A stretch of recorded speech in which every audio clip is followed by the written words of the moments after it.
Hello everyone, my name is Suman, and today I'm going to teach you how to install Xampp in your Windows 2010. So Google Chrome, open the Google Chrome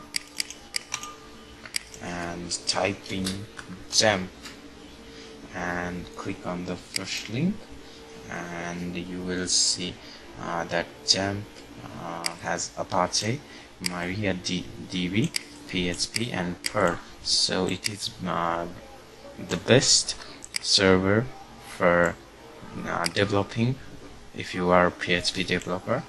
And here are the links, so you can download for any. Right now I'm going to download for Windows, and it's downloading. I'm going to cancel it because I have already downloaded it. So and once you downloaded your file, you will see Xampp Windows 32-bit version 7.1.1, and you are going to open the application. Yes, allowing the Windows to install.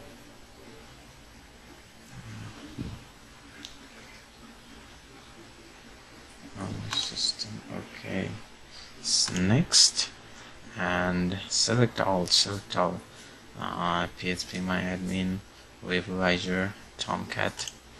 And actually C is not a very good practice in the real world, so I'm going to install my Xampp in D drive in case I have my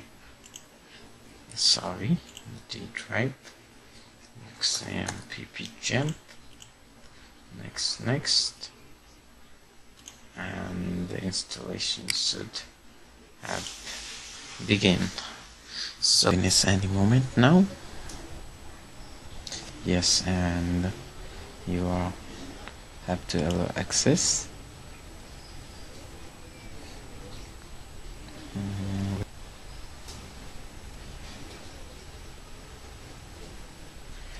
So once the installation is finished, this is what you will be shown up. And do you want to start the control panel now? Yes. English, unless you are a German. So here is my Xampp, and what we are going to do is we are going to start Apache and MySQL server, and that's it. You have installed the Xampp.